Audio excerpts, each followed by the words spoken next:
Hey everyone, this is Ashley Elenbaas with Skyhouse Herb School and Apothecary, and today we're going to be talking about Black Cohosh, which is a fantastic herb. It's been so deeply transformational for me personally, and I've seen it been doing amazing things for clients and for friends. So let's dive into this material where we're going to cover a lot of the bases of what this plant does, how it works, the best ways to take it, along with some stories of how it has impacted people in my life. So, Black cohosh, also called black snakeroot, which is a name that I love for it because the roots look like these tangled up black snakes intertwined with one another.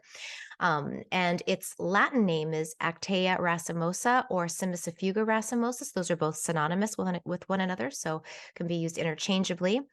And it is in the Ranunculaceae family. And this is an interesting point because this is the buttercup family, and most plants in the buttercup family are poisonous. So, what do you think that means about what does that tell you about black cohosh if it's in a family of plants where there are a lot of poisons? Well, what it tells me is that there's power in this plant. Like this is a strong medicine. And so for a lot of people that take this plant, you don't need a lot. You just need a little bit. And I'll talk about how to use it. Um, Black cohosh, because it is a potent medicine, I think one of the things that is sort of sad that's happened to it is it's gotten very pigeonholed. Like people think of black cohosh as the menopause herb, right? Like that's kind of people just put those two together. It's like echinacea's the herb for colds, but people don't realize that echinacea is also an incredible lymphatic for moving fluids through the body and detoxifying the body. It's also really good as a galactagogue or not galactagogue, sialagogue to move saliva, and it's really good for sore throat. So it has a lot of actions, and black cohosh is way more complex than the way that it works just on the female reproductive system. So I want to dive in and tell you, I wanted to read to you something that I wrote for our Roots and Spheres course. So Adam, my husband, and I, we teach this course where we combine the astrology of the month with a plant for you to take. And so this month, which is from mid-April to mid-May, we've been working with this plant. However, you can take this plant anytime if it feels like a good match or recommend it to people if it feels like a good match. But I wrote this up for our class and I wanted to read it to you. Black cohosh is native to North America. It thrives in the shady Appalachian mountain woodlands, although it can be found as far as Maine and Ontario, south to Georgia, and west to Missouri and Indiana. Black cohosh whispers, "Here I am," in a gentle and soothing voice. It waves its tall, slender white racemes of tiny white fluffy flowers, showing us how to wave in the pressing and unnerving winds. But below ground, something deeper is going on. The black coiled roots resemble dozens of tiny black snakes wrapped around one another, stretching out laterally from the flower base. The roots hiss, "Slowly follow me," as they invite us into the underworld experience of Persephone deep in the land of Hades. Here we are asked to face our darkest fears, to come to a soulful reckoning that will force us to unwind and examine each of our faults and ancestral karmic flaws so that we can experience the freedom the plant flaunts above ground. Black cohosh is a potent medicine. It is a member of the buttercup family, which includes mostly poisonous plants, only a few usable remedies. As such, we should approach this plant with much respect and care. So that image of the above ground parts as these like waving wands. Another name for this plant is fairy wand because the flowers are these teeny little white flowers on these magical racemes or wands. And then underground are these deep black roots. It's just such a beautiful kind of opposite energies that we experience in this plant. And it really does force us to go deep. And one of the ways that I use this plant is for working with trauma. And I know it's like trauma is kind of one of those words, like everyone's using it, but it's kind of everywhere. I don't think it's like, you know, I think we need to be careful that we don't over traumatize ourselves with like life because life does happen. But there are things that can be very deeply wounding. And especially when we hold them in the deep, dark waters of the unconscious, and they are harming us. I think Black Cohosh, Matthew Wood talks about how this is a really good plant for the dark, broody type, the person who is depressed or who thinks that the evil is coming for them, or they think that death is near. And that type of mental landscape is often one of repression, of there's things that need to be worked out to come through to the light that are just too hard to manage. And what Black Cohosh does, it's a pain reliever. I think that's one of the ways that it helps us work with those traumas is that it is a spasmolytic, which means it helps with muscle cramping. You could also think of it as a gentle muscle relaxer, and it's a nerve pain tonic.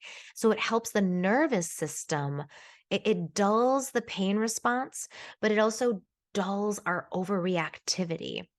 And so when we are calm and relaxed, when our nervous system gets the sign that everything's okay, it's easier to go into hard places, right? It's easier to address those challenging things when we're not in a fight or flight state. And it was interesting because when I was putting together this paper, I was looking at the chemical composition of this plant and what are the compounds that actually make Black cohosh active and make it do the things that it does. And I was reading this article from the American Botanical Council. I'll post this in the comment section, but it was a monograph they did on Black cohosh. And what they found, yes, there's all of these different alkaloids. Yes, there's, a number of different, um, herbs that are slight estrogen agonists, but, not really. I mean, they're phytoestrogenic, but like very weakly. But what was interesting is that they listed all of these trials, and while none of them could actually definitively figure out what was the mechanism that was causing women to experience relief from menopausal symptoms from taking this plant. They would think it was this one, Fumano something or other. And then they would test it, and that wasn't it. And then they would go through and take all of these different compounds. And, at the end of it, the American Botanical Council they just said, it remains unclear as to how Black cohosh helps with menopausal symptoms. It doesn't seem to be because of the phytoestrogenic compounds. It seems to be their assessment was that it's because this plant is deeply relaxing and tonic to the nervous system. That's pretty huge.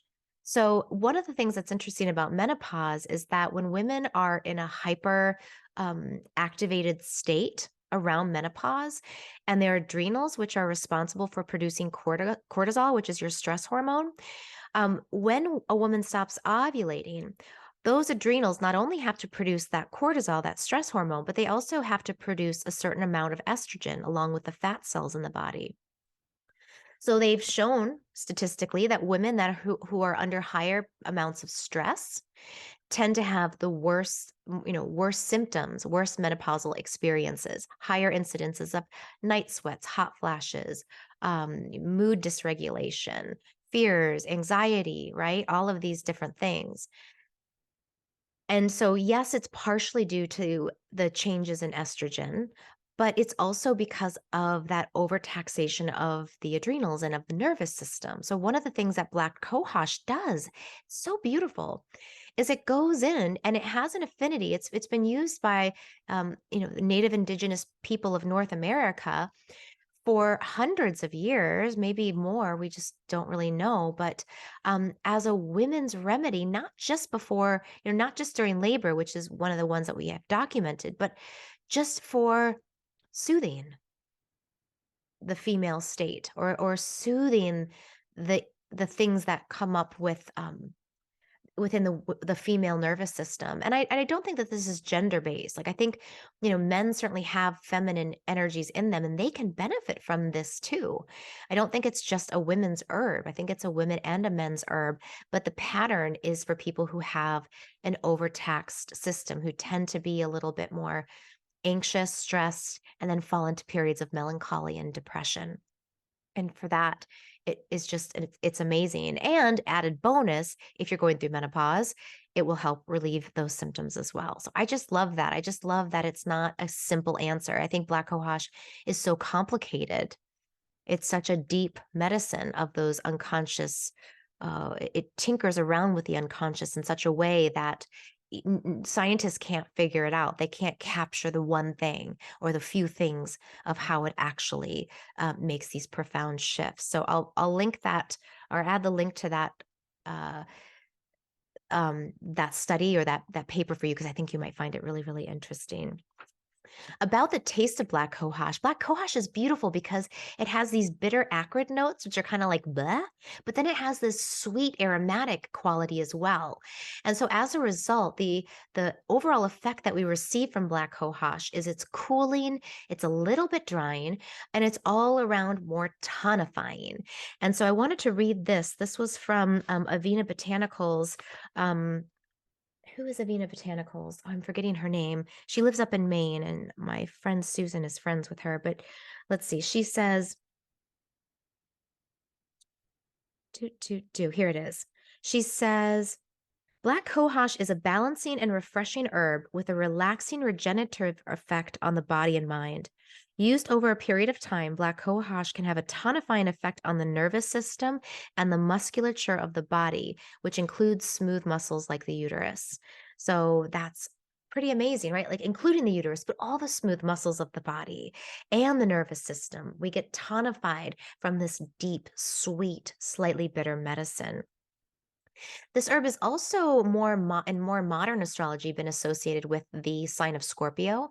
This plant was not one that was used in the materia medica of Galen and Paracelsus's time and Culpeper, kind of the more Western Greek medical astrologers. It wasn't, it's a North American herb. So it wasn't in those older books, but based on the way that it has an affinity to the sexual organs and it has a rejuvenative effect on the deep waters of the body, that it helps with deep pain, it's been associated with Scorpio. And I find that that's been a pretty good fit.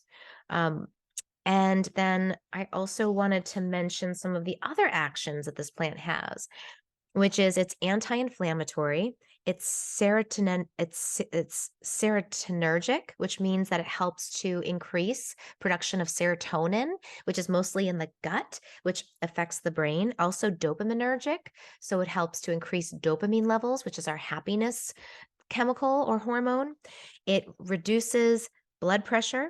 It's also an opioid receptor agonist. So it actually has an effect on the opioid receptors. And it's interesting because in the Roots and Spheres class we're teaching, a few people said, I feel kind of high on this plant. Like there's like something familiar and kind of like a little altering about this plant. And it's super subtle. It's not going to push you over the edge, but you are going to get that little bit of opioid like hit from this herb where you just kind of can take a, ooh, it just sort of sets you back a little bit, which can be really nice. It's a vasorelaxer, which means it helps to dilate blood vessels. It's a spasmolytic, stops spasms and tension. It's a nerve tonic. And as we talked about before, it can help relieve menopausal symptoms.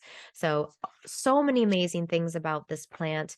And then historical uses I wanted to mention that Black cohosh was an important and distinctive remedy that the pioneers learned from the native indigenous people of North America.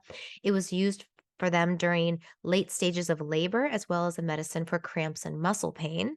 The name cohosh seems to come from the Algonquin word associated with pregnancy.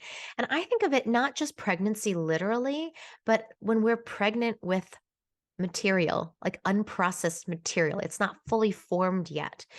And this is a great herb for artists and creative types and for anyone that's like, I don't know. I don't know if you guys have been feeling this way. I know if you're listening to this in May, early May, you might be like, April was crazy, right? With lots of material kind of being shoved down your throat with the solar eclipses and then the lunar eclipse and Mercury retrograde and Pluto and Uranus and all the things that were happening in the sky. And if you want to learn more about that, just check out the video right before this one on the planetary transits and a plant teacher that my husband and I recorded together. So you can learn exactly what's going on with Black Cohosh and these these planetary transits in the video right before this one. But anyway, what was I going to say? Oh, did I lose my train of thought? Let me think of for a second here. Hmm. Oh, yes, unprocessed material. Good thing I have my thinking cap on. Um, so yeah, so it's like, there's been all this information and downloads coming in, or I would say even a lot of unearthing of material that's been underground, right? And when that happens at any time, we might need help in consolidating it and birthing it, giving it life in some productive, helpful, life affirming way. And Black Cohosh can be like that. It can like help with the process of, ripening the body and mind and psyche to get it ready for a birth or for a big change or for a big insight, a big inspiration, right? All of those things I think can be really good metaphorically for that idea of pregnancy. Um, I think, in terms of other stories, to me, I did use it for the back of, I'm getting over a cold now. And one of the uses of this plant is for whiplash and for cerebrospinal fluid tension. So for people who have had like long-term COVID or like have been sick and you get, you could just feel like the back of your neck is like really tight up by the occipital bridge here, that it can help to free up that cerebrospinal fluid. And Matthew Wood talks about it's a specific remedy for whiplash, specific remedy for cerebrospinal fluid. So you might want to think about this plant. And I used it just last night because Adam was massaging the back of my neck. I was like, oh, it's just so like it just feels like there's something stuck there. And then he massaged for a while. And then I took 4 drops of Black Cohosh. And then like within half an hour, it was just like actually within like 5 minutes I was like, I could feel it clearing out. Because I was laying in bed and I was just like, oh, that was fast. Thank you, Black Cohosh.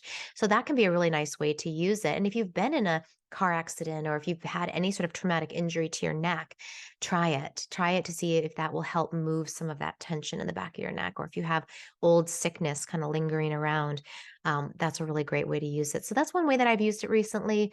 Um, Again, ancestral, especially around women stuff, like, it seems like there's a lot in the air around processing matrilineal karma. So if that's something that you're working on, integrating Black Cohosh, it's really good at that. It's really good at showing us what we need to see in unlocking old patterns and then helping us move it through, really helping us process and reimagine a new life that can emerge. So I would highly recommend it for that. And yeah, I think that probably about sums it up. And if you have any experiences with Black Cohosh that you want to share, ways you've used it, I will say in terms of the plant and the dosing that you really want to try to find it fresh root tincture. The dried root tincture, it's okay, right? Like it's not terrible, but the fresh root tastes like the mossy earth of the woodland forest floors, which is where it grows. Like like I've harvested it before, and the smell of that dark earth that it grows in, that's what it tastes like when you tincture the fresh root. So try to find the fresh root. This plant is considered to be an endangered plant. So, I wouldn't go out if you find a plant. You can actually the root breaks up into sections. So what we do and how we sustainably harvest it is you find a plant, you dig the whole plant out, and then you just look and you can see where the root sort of outcrops and grows, and you keep all of the shoots that are coming up out of the plant, and you just break off maybe like 1 or 2 pieces where it's just extra root, and then you'll see this white opening, and it just breaks off. It's pretty amazing. And then you just stick it and you bury the plant back, and you can do that with a few different plants, and then let it be for a few years. That's one way. Or you can find someone who grows it. There's a lot of people that grow this plant. And so you can find good, sustainably grown and harvested Black Cohosh. So I would recommend that. In terms of dosing, start with 3 drops. You don't have to go very heavy with this plant. Actually, less is more, I think, with Black Cohosh. So start with 3 drops directly on your tongue. Sit with it. Go, work with it for a few days. It's really nice to take before bed. It will really blow out your dreams. So keep a journal on your bedside. You can also take it in the morning if you're doing a morning meditation or you just want to have some quiet morning time. It can just sort of set your nervous system to be a little bit calmer and more reflective during the day. So that's what I got for you. And I look forward to hearing your questions, hearing your feedback. And again, if you want to learn more about this plant, please listen to the last talk that I did on the lunar transits and Black Cohosh. So till next time, bye everyone. Oh, one thing that a few things that I wanted to promote. One is that I will be teaching at the Good Medicine Confluence in Colorado in July. I'm going to include a link to this at in the description. If you're listening to this on a podcast, just go to skyhouseherbs.com, click on events, and you can see all the places I'm teaching. So I'll be teaching 3 classes at the Good Medicine Confluence in Colorado in July. I'll also be teaching at the Parliament of World Religions Conference in Chicago in August with my teacher, Rukmini. And then I'm leading local classes here in Minneapolis. So if you want to come get in my garden with me, help me plant it out, take some herbs home, learn how to medicine make, and just chat with other women, it'll be a gardening women's circle. And information can be found under the events page on skyhouseherbs.com. So thank you all for listening, sticking through till the end, and I'll see y'all again soon. Ciao.